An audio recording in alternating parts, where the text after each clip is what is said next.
Test ಎಲ್ಲ ಮಾಡಿದಾಗ ಅವರಿಗೆ ರೆಕ್ಟಮ್ ಕ್ಯಾನ್ಸರ್ ಇದೆ ಅಂತ ಗೊತ್ತಾಯ್ತು. ತುಂಬಾ ಇಷ್ಟಪಟ್ಟು ತಿಂತಿದ್ರು, ಅದೆಲ್ಲ ತಿನ್ಬಾರ್ದು ಅಂತ ಹೇಳಿದಕ್ಕೆ ಅವ್ರಿಗೆ ಅದು ಸ್ವಲ್ಪ ಕಷ್ಟ ಆಗ್ತಿದೆ. ನಾನು ಎಷ್ಟು ದಿನ ಇರ್ತೀನೋ ಹೀಗೆ ಇದ್ದೋಗ್ತೀನಿ, ನಂಗೆ ಸರ್ಜರಿ ಎಲ್ಲ ಮಾಡಿಸ್ಕೊಳಕ್ಕೆ ಇಷ್ಟ ಇಲ್ಲ, ನೋವು ಬರುತ್ತೆ ಅಂತಾರೆ, ಮೋಷನ್ ಹೋಗುವಾಗ ತೊಂದರೆ ಆಗುತ್ತೆ ನನಗೆ ಅಂತಾರೆ. ಜನ ರಿವ್ಯೂಸು ಮತ್ತೆ ನಿರಂಜನ್ ದೇಶಪಾಂಡೆ, ಶಶಿರ್ ಅವರೆಲ್ಲ ಇದಾರಲ್ಲ ಅವ್ರದ್ದು ನೋಡಿ ಬಂದಿದ್ದು ಮೇಡಮ್.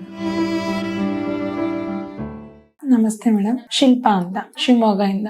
ಅಜ್ಜಿ ಆಗ್ಬೇಕು ನನಗೆ, ತುಳಸಿಬಾಯಿ ಅಂತ.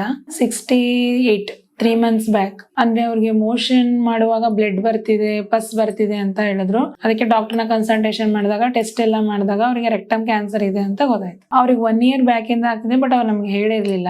ತುಂಬಾ ಜಾಸ್ತಿ ಅವರಿಗೆ ಪ್ರಾಬ್ಲಮ್ ಆದಾಗ ಅಂದ್ರೆ ನಾರ್ಮಲ್ ಹಿಂಗ ಆಗುತ್ತೆ ಅನ್ಕೊಂಡಿದ್ದಾರೆ ಅವರು.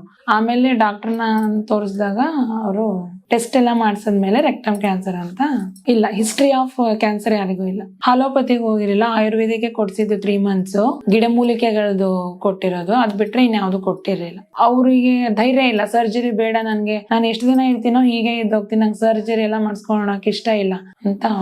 ಕ್ಯಾನ್ಸರ್ ಅಂದ್ರೆ ಏನು ಅನ್ನೋದು ಅವ್ರಿಗೆ ನಾಲೆಡ್ಜ್ ಇಲ್ಲ. ಸೊ ಅದೊಂದು ಡಿಸೀಸ್ ಅಷ್ಟೇ ಬಂದಿದೆ, ಆ ತರದವ್ರಿಗೆ ಒಂದು ಕಾನ್ಸೆಪ್ಟ್ ಅವ್ರ ಮೈಂಡ್ ಅಲ್ಲಿ ಇಲ್ಲ. ಸೊ ಆರಾಮಾಗಿದ್ದಾರೆ ಅವರು.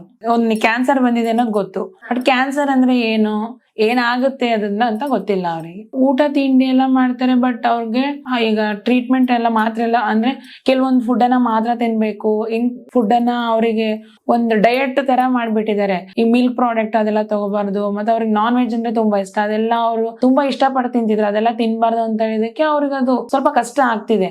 ಬರೀ ವೆಜಿಟೇಬಲ್ಸ್, ಈ ಫ್ರೂಟ್ಸ್, ಜ್ಯೂಸ್, ಆ ಲಿಕ್ವಿಡ್ ಆ ತರದ ಮೇಲೆ ಸಾಫ್ಟ್ ಆಗಿರೋ ಫುಡ್ ಅನ್ನ ತಿನ್ನಿ ಅಂದ್ರೆ ಅದು ಸ್ವಲ್ಪ ಇದ್ ಮಾಡ್ತಾರೆ. ಬಟ್ ಇವಾಗ ಅಡ್ಜಸ್ಟ್ ಆಗಿದ್ದಾರೆ, ಎದ್ದೆಲ್ಲ ಓಡಾಡ್ತಾರೆ. ನೋವು ಬರುತ್ತೆ ಅಂತಾರೆ, ಮೋಷನ್ ಹೋಗುವಾಗ ತೊಂದರೆ ಆಗುತ್ತೆ ನನ್ಗೆ ಅಂತಾರೆ.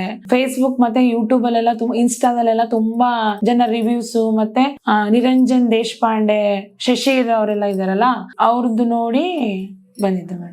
ಈ ಬೇರೆ ಆರ್ಗಾನ್ಸಿಗೆ ಹೋಗದೆ ಇರೋ ರೀತಿ, ಸ್ಪ್ರೆಡ್ ಆಗದೆ ಇರೋ ರೀತಿ ನಾವ್ ಅದನ್ನ ಕಂಟ್ರೋಲ್ ಮಾಡ್ಬೋದು. ಬಂದಿರೋ ಜಾಗದಿಂದ ಅದನ್ನ ರಿಮೂವ್ ಮಾಡೋದ್ ಕಷ್ಟ, ಬಿಕಾಸ್ ಸರ್ಜರಿ ಅವ್ರು ಒಪ್ಕೊಳ್ತಿಲ್ಲ ಅಲ್ವಾ.